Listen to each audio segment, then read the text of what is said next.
हरे कृष्णा, राधे राधे। आप सभी का दिन शुभ हो। प्रिय श्रोताओं, आज हम आपको भक्ति का एक बहुत ही रोचक प्रसंग सुनाएंगे। आपसे विनती है कि वीडियो को पूरा ध्यान से जरूर सुनिएगा और प्यारे प्यारे कमेंट्स अपने जरूर कीजिएगा। तो चलिए शुरू करते हैं। भगवान अपने भक्तों के साथ में सखा भाव रखते हैं। जब कोई भक्त उन्हें अपनी सखा अपने मित्र के रूप में पूछता है तो फिर कभी कभी उससे मित्रता निभाने के लिए, उसके साथ खेलने के लिए भगवान भी आ जाते हैं। ऐसे ही एक कथा है श्री गोविंद दास जी की। भरतपुर के आत्री ग्राम में जन्मे थे श्री गोविंद दास जी। बचपन से ही उनका मन भगवान श्रीनाथ जी में लगा रहता और वे उन्हें अपना परम सखा मानते थे। भगवत भजन और पद रचना में वे इतने निपुण थे कि सहस्त्रों लोग उनके शिष्य बन गए। उनकी पद रचनाएं जब श्री विठल नाथ गोसाई जी तक पहुंची तो वे इस गहराई से बड़े प्रभावित हुए और उन्हें छुपा हुआ महापुरुष मानने लगे। ठाकुर जी का माला और भोग प्रसाद गोसाई जी ने गोविंद स्वामी जी को भिजवाना शुरू कर दिया। हालांकि वे तब तक कभी एक दूसरे से मिले नहीं थे, एक दूसरे को देखा भी नहीं था। एक दिन की बात है, गोविंद स्वामी जी की वृंदावन में गोसाई जी के एक सेवक से भेंट हुई, जहाँ गोविंद स्वामी ने पूछा क्या लीलाओं के गायन से उनका साक्षात दर्शन हो सकता है। सेवक ने उन्हें गोसाई जी की शरण में जाने का मार्ग बताया। अगले दिन वे पहुँच गए गोकुल, जहाँ गोसाई जी ने उन्हें देखकर बड़े आत्मीयता से पुकारा, मानो पहले से वे उन्हें जानते हो। उसी दिन उन्हें विधिवत दीक्षा मिली और उनका नाम पड़ गया गोविंद दास। उन्होंने अब गोकुल महावन को ही अपना निवास बना लिया और गोसाई जी की कृपा से उन्हें श्रीनाथ जी की लीलाओं के अब तो साक्षात दर्शन भी होने लगे। वे नित्य टीले पर जाकर सुंदर पद गाते, जहाँ ठाकुर जी स्वयं प्रकट होकर उनके संग संग गान भी करते।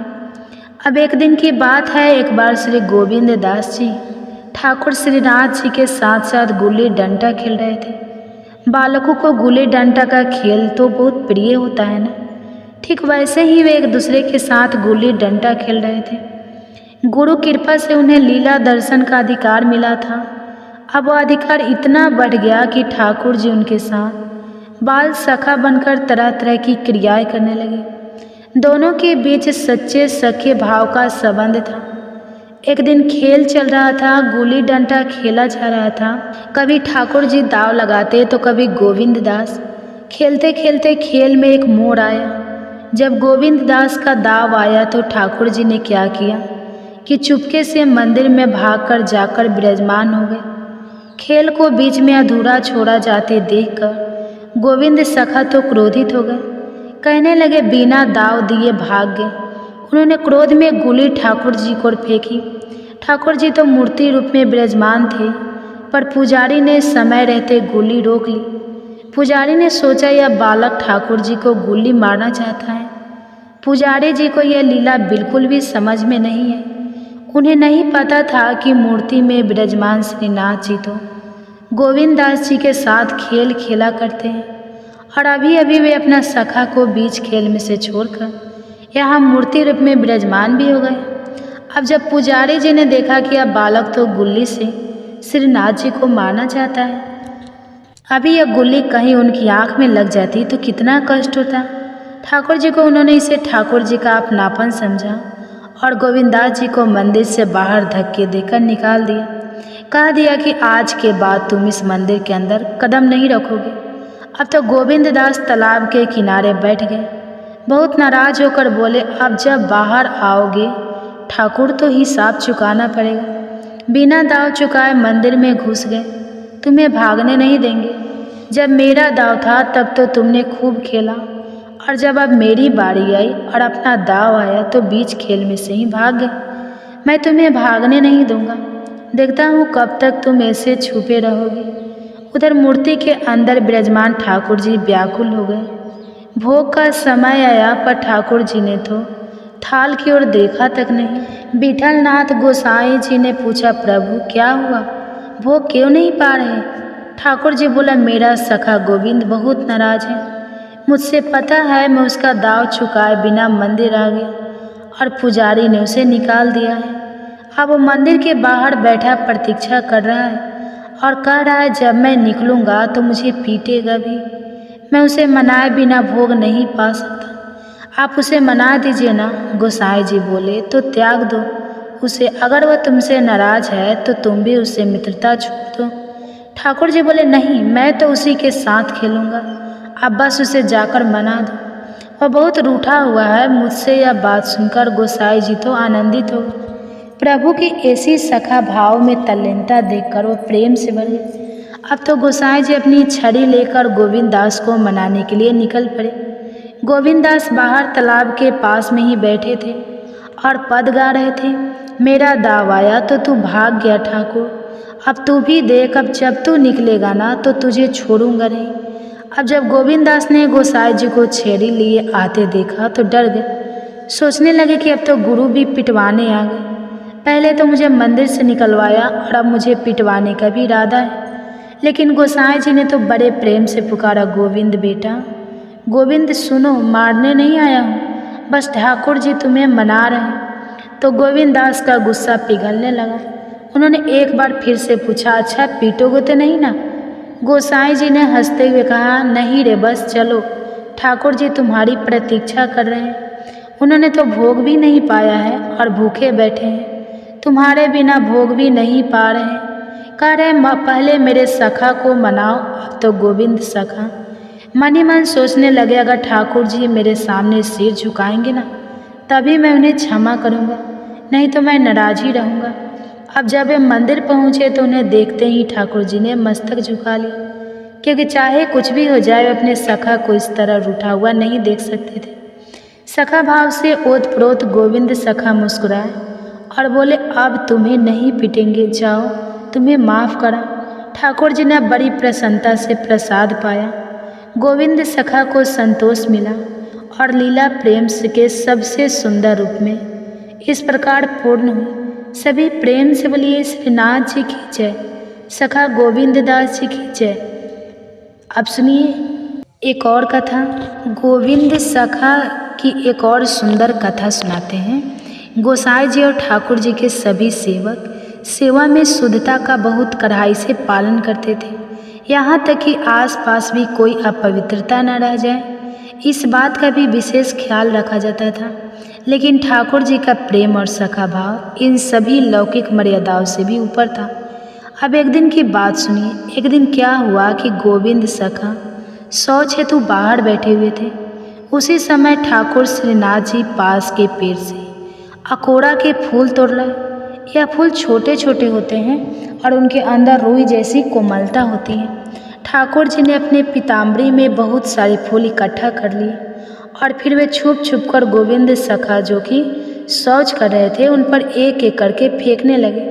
अब कल्पना कीजिए कि जब लोग शौच में जाता है तो शौच में जाने के बाद शुद्धता के लिए कई सारे नियमों का पालन करते हैं, और वहीं पर ठाकुर जी जो स्वयं सबके आराध्य हैं अपने शौच करते हुए सखा के साथ उपहास कर रहे थे।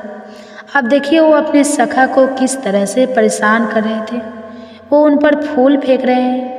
यहाँ पवित्रता नहीं, प्रेम प्रधान है। गोविंद सखा भी इस लीला को समझ गए, तो उन्होंने एक हाथ से तो अपनी धोती संभाली और दूसरे हाथ से ठाकुर जी को उन्हीं के फेंके हुए फूल मारने लगे। अब प्रभु की लीला तो देखिए, दोनों ओर से यह शख्स लीला चल रही थी, एक दूसरे की ओर फूल फेंककर मारने की, और दोनों ही प्रेम, हंसी और आनंद से भरे हुए थे। उधर गोविंद सखा की माता उनकी प्रतीक्षा कर रही थी कि बेटा इतनी देर हो गई, शौच से अभी तक घर वापस लौटकर क्यों नहीं आया? कहीं कोई समस्या तो नहीं हो गई? उसके साथ चलो, चलकर देखा जाए। तो वह चिंता के मारे वहीं पहुंच जाती है जहां पर गोविंद सखा शौच के लिए बैठे हुए थे। अब उन्हें आता देखकर ठाकुर जी तो हड़बड़ा गए। उन्होंने देखा तो सोचा कि उनकी तो पोल पट्टी सारी खुल जाएगी, अब मुझे और उपद्रव नहीं करना चाहिए, और यह सोचकर वे दौड़कर गोविंद सखा की पीठ की ओट में जाकर छुप गए। यह देखकर गोविंद दास मुस्कुराने लगे। अब ठाकुर जी उनका ही सहारा लेकर बचने की कोशिश कर रहे थे। यह देखकर उनका तो हृदय प्रेम से भर गया। यहाँ पर किसी भी तरह की अशुद्धता का कोई भेदभाव नहीं हो रहा था, कोई शुद्धता का कोई अशुद्धता का तो भाव ही नहीं चल रहा था। भाव था तो बस सच्चे मित्र का, शख्स भाव का। अब जब गोविंद दास जी की माता श्री उनको ढूंढते हुए उनके पास तक पहुँची और उन्हें बैठा देखा तो झिड़कते हुए बोली, अरे उपद्रवी, इतनी देर क्यों लगा दी? मैं कब से तेरी प्रतीक्षा कर रही हूँ। गोविंद सखा चुपचाप खड़े रहे, हिले डुले भी नहीं, कुछ बोले भी नहीं, बस आंखों से ही माँ को इशारा किया। अच्छा माँ, तू चल ना, मैं आता हूँ, अभी पवित्रता बाकी है। ऐसे हैं ब्रज के ठाकुर। जहाँ दुनिया शुद्धता और नियमों की बात करती है, वहाँ पर ठाकुर जी तो केवल और केवल अपने भक्तों के प्रेम देखते हैं। जब वे अपने सखा के संग होते हैं तो भगवान नहीं बल्कि एक बिल्कुल बाल सखा बन जाते हैं। उनके मन में वही भाव रहते हैं जो एक सखा के होते हैं। जब दो बालक आपस में खेलते हैं ना, तो उनके अंदर कोई भाव नहीं रहता कि मेरा सखा गरीब है, अमीर है, काला है, मोटा है, छोटा है या नाटा है। कैसा भी भाव उनके मन में नहीं रहता। वो तो सिर्फ इतना जानते हैं कि यह मेरा सखा है और मैं इसके साथ बिल्कुल सखा बनकर ही खेल सकता हूँ।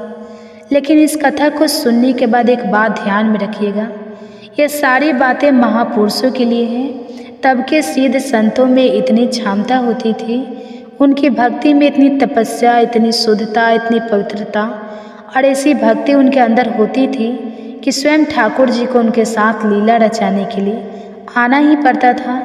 हम जैसे भक्त बिल्कुल तुच्छ भक्त हैं, इसलिए हमें इस बात की होड़ बिल्कुल नहीं करनी है कि हम अशुद्ध अवस्था में भी भजन कर सकते हैं या अशुद्ध अवस्था में जैसे श्री गोविंद दास जी ने शौच करते हुए अपने ठाकुर जी के साथ बाल सखी भाव के साथ क्रीड़ा की थी, तो ऐसा भाव तो हमारे मन में आना भी नहीं चाहिए कि हम उनको बराबरी कर सकते हैं। बल्कि यह तो एक प्रसंग है जो आप सभी को सुनाया गया है कि ऐसे ऐसे भी भक्त हुए हैं जिनके साथ ठाकुर जी ने पवित्रता अपवित्रता का सब कुछ भाव एक तरफ रख दिया और आ गए उनके साथ खेल खेलने।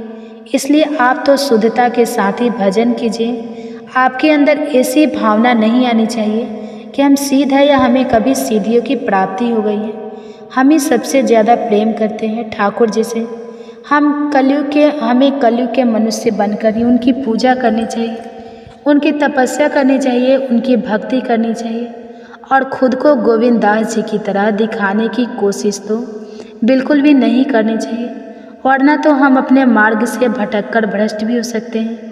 इसलिए हमें ठाकुर जी की पूजा सेवा करते समय सभी नियमों का पालन अवश्य करना चाहिए, क्योंकि यह सारी बातें जो अभी अभी आपको कथा में सुनाई गई है वह केवल और केवल सिद्ध महापुरुषों के लिए है। तो एक और कथा सुनिए आप गोविंद दास जी की और उनके ठाकुर जी की लीला की। एक अद्भुत कथा सुनाएंगे।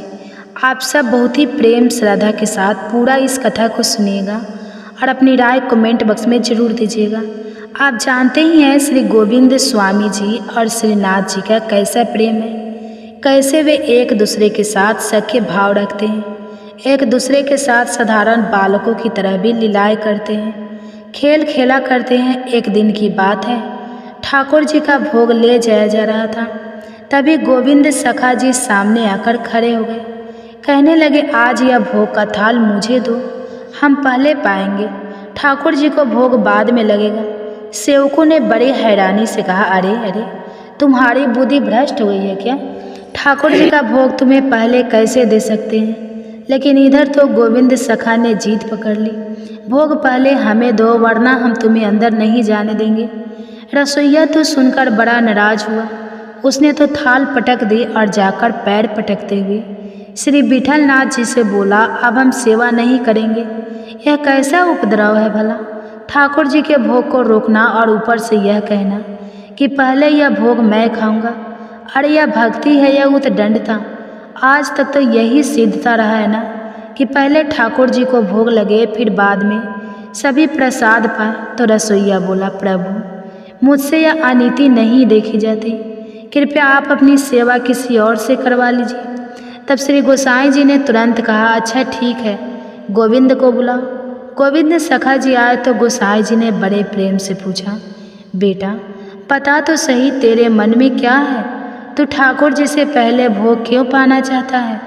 गोविंद सखा ने हाथ जोड़कर विनम्रता से कहा, महाराज आप ही बताइए मैं क्या करूं? बात दरअसल यह है ना कि अगर ठाकुर जी पहले भोग पा लेते हैं ना, तुरंत भाग जाते हैं और फिर मुझे उनके साथ खेलने का अवसर ही नहीं मिलता। और अगर मैं पहले पा लूँ तो मैं बाहर ही बैठ जाऊँगा, और जब ठाकुर जी बाहर निकलेंगे तब मैं उन्हें पकड़ लूँगा और उन्हें मेरे साथ खेलना ही पड़ेगा, फिर वो कहीं और भाग ही नहीं पाएंगे। यह सुनकर तो श्री गोसाई जी भाव विभोर हो गए और वे रसोई से बोले, देखो यह लौकिक देव भाव में नहीं है, यह तो ठाकुर जी के सखा भाव में इतने डूबे हुए हैं कि इन्हें भोग पाने की इच्छा भी अगर है तो केवल ठाकुर जी के संग खेल खेलने की लालसा से है। यह कोई साधारण भक्त नहीं है। तुम इन्हें साधारण भक्त समझने की भूल तो बिल्कुल मत करना, बल्कि यह तो प्रेम में डूबे हुए सखा है। सखा इनकी इस भावना का तो हमें आदर करना है और तुम भी आदर करो। तब गोसाई जी ने आदेश दिया कि अब से 2 थाल एक साथ बनेंगे, एक ठाकुर जी को जाएगी और दूसरी गोविंद सखा को। फिर तो वही हुआ। अब गोविंद सखा जल्दी जल्दी अपना थाल पाकर बाहर खड़े हो जाते और लगते प्रतीक्षा करने। ठाकुर जी के जैसे ही श्रीनाथ जी बाहर आते तो दोनों सखा दौड़ जाते वन में और वन में जाकर नित्य क्रीड़ा करते और इस तरह से सखा गोविंद को खेल में कुछ अधिक समय मिल जाता। एक दिन क्या हुआ कि श्री गोविंद दास जी ठाकुर जी के साथ अप्सरा कुंड पर खेल रहे थे। लीला के उस मधुर क्षण के बाद जब वे गिरिराज जी पर वापस लौटे तो देखा कि मंदिर में तो राजभोग की आरती हो रही है। गोविंद दास जी ने यह दृश्य देखा तो तुरंत गोसाई जी से कहा, ठाकुर जी तो अभी अभी मेरे साथ खेलने आ रहे थे, फिर भला ये आरती किसको हो रही है? अरे भोग किसको लगाया गया? हमने तो ठाकुर जी को अभी अभी थोड़ी ही देर पहले तो अपने साथ अप्सरा कुंड पर विहार करते देखा है, और अगर आरती हो गई तो फिर इसका तो अर्थ यह है कि भोग भी लग चुका। लेकिन ठाकुर जी ने तो भोग पाया ही नहीं, बल्कि वह तो अब तक भूखे ही हैं।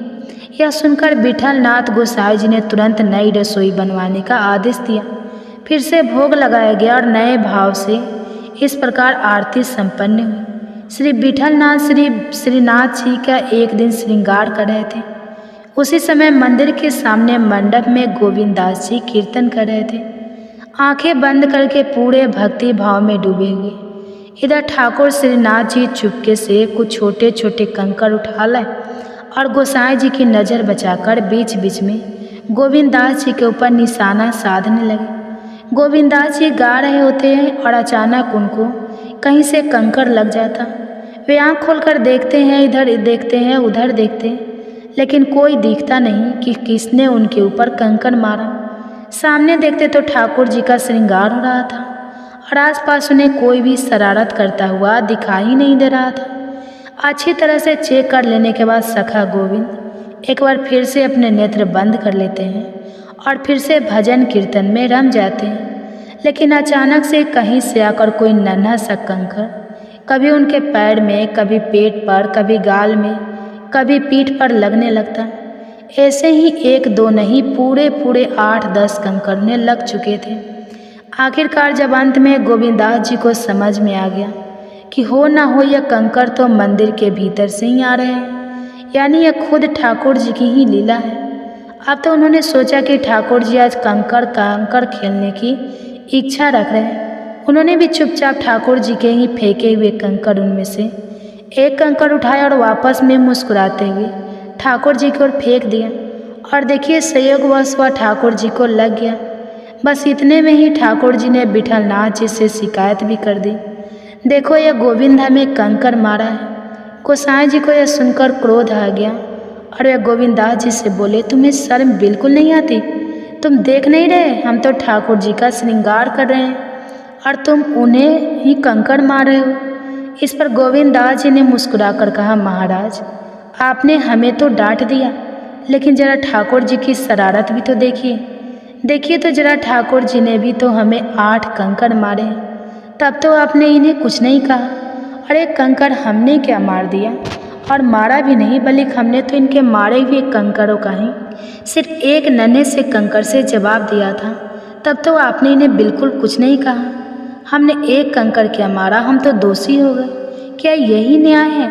फिर बोले, अरे आपको तो कृपालु होना चाहिए, सब पर सम दृष्टि रखनी चाहिए। गोसाई जी ने जब यह बात सुनी तो श्रीनाथ जी की तरफ देखा तो हंस पड़े। अरे यह दोनों ही तो चंचलता की मूर्तियाँ हैं। अब मैं भला किसको संभालूं? अब ठाकुर जी को संभालूं या फिर गोविंद दास को संभालूं? अब अपना खेल तुम दोनों आपस में ही निपटो, आपस में ही एक दूसरे से झगड़ा करो। इस तरह से ठाकुर जी अपने भक्तों के साथ लीला दिखाया करते हैं। अब सभी श्रोता भी खो गए ना ऐसी भक्ति में। और यह दृश्य भी इतना तो मुझे विश्वास है कि आपकी आंखों के सामने जरूर चल रहा हो। चलिए इस लीला से बाहर आइए और कथा की समापन कीजिए।